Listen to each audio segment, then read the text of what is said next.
Wow. I can tell you that Professor Rubinoff was a much harder marker 40 years ago.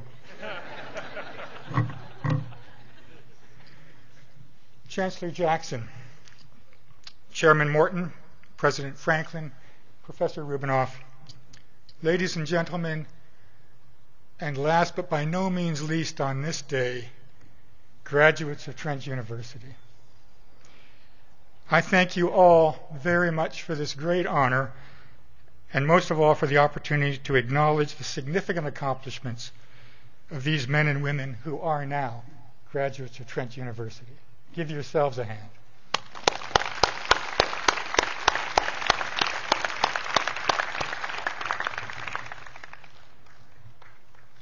Each and every one of us who crosses this stage today can fairly take pride in the work and the discipline, the anxieties you have overcome, the knowledge you have gained, and the habits of learning that have brought you before us today to be recognized and applauded.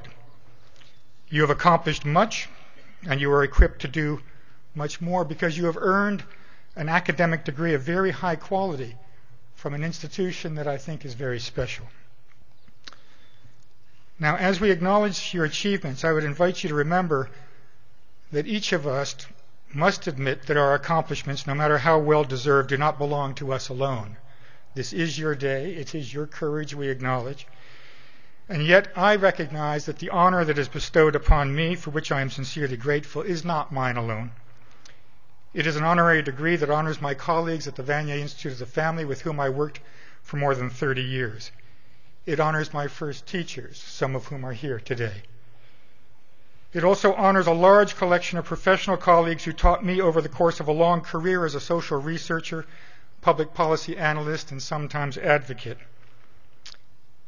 And I would, of course, acknowledge that all of these who have taught me have touched my mind, and they have shaped my thoughts. But I want you to also know today that they have also very often touched my heart. And contrary to what some of us were taught to believe, the heart is, I think, a necessary guide to the intellect. Without its instruction, we may come to know much, but we will remain ignorant of the good that we might do with the lessons that we have learned. My heart and my purposes have been most clearly supported and nurtured by my wife, Margaret, who deservedly joins me here today.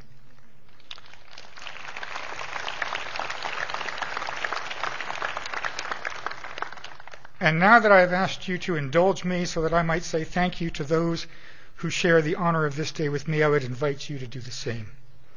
To pause and to recall those who have made sacrifices for you along the way, for those who have perhaps been demanding from time to time, and others who have been encouraging. And some of those people may be out there, and if you were sitting next to them, I would say you should turn to them and say thank you. Would you just say thank you now? Okay. It's much appreciated.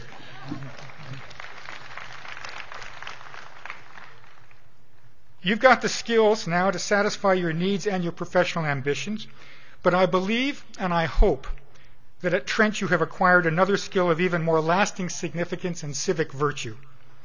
Trent University has, I think, provided you with the opportunity to evaluate your interests, to cultivate your passions, and to choose well among the options that you now have available to you, and indeed to make a significant contribution to others.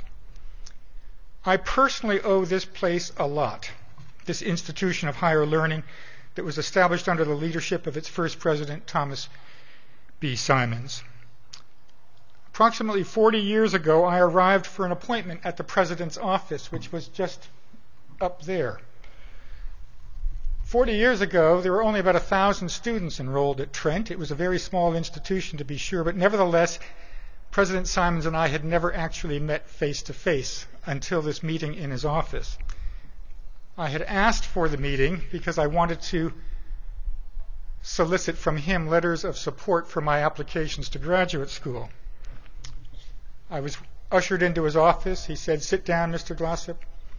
And then he opened a file on his desk, and he said something to this effect: "Mr. Glossop, it would appear from your academic transcript that you did not really become intellectually aware before you arrived here at Trent." He was, of course, absolutely correct, and he had the evidence there in front of him with a high school record which was very, very average.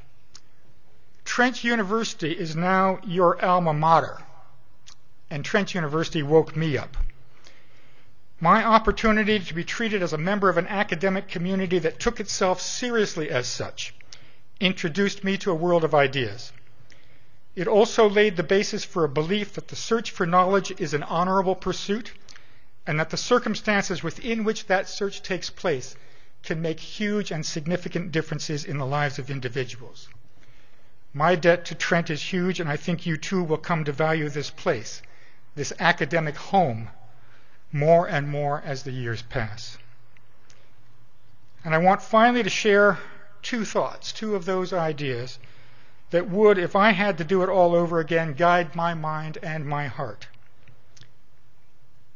In the spirit of acknowledging our debt to others, let me first thank Emmanuel Levinas. For he reminded us that in our culture we are most familiar with an ethics that is predicated on the dignity of man, or in more current language, the dignity of the person. There is, however, he tells us, another and even more compelling foundation upon which we might construct a good life, and that is an ethics predicated on the dignity of the other person.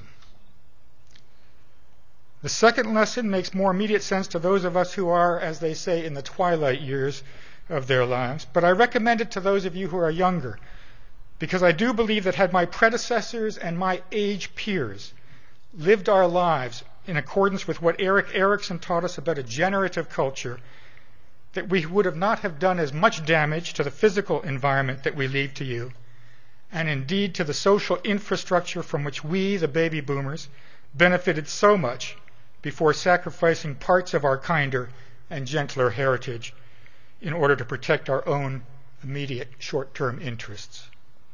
Erikson's truth is simple and profound. I am what survives me. The dignity of the other, and I am what survives me. I recommend those two notions to you as you go forward from this day, and I would invite you to think ahead, far beyond the measure of a lifetime. The problem with individualism, or at least our particular variation on the theme, is that individuals, if they are lucky, live for 80 years or thereabouts. And we simply cannot build a good life, a just economy, a sustainable world on the basis of quarterly economic indicators, immediate gratification, disposable relationships, or 4 or 5 year electoral cycles. To live a meaningful life not only takes time, it requires us to think about the small place that we occupy within it. We are told that Canada's first peoples call upon the wisdom of 7 generations. In a similar vein, Elise Boulding, a wise American sociologist and respected elder within the Quaker community, speaks of the 200-year present. That's a concept that reminds me that my parents told me stories about their parents who raised their families toward the end of the 19th century, and that my grandchildren will raise their children toward the end of the 21st century. If I am doing my job as a parent, and if I am doing my job as a citizen, and if I am doing these jobs well, it is that 200-year frame of reference that I must respect. The degrees that you have earned today and are conferred upon you today, I strongly believe have equipped you better than any previous generation to live your lives as though the future mattered. It does, and I wish you well as you go about shaping it. Thank you.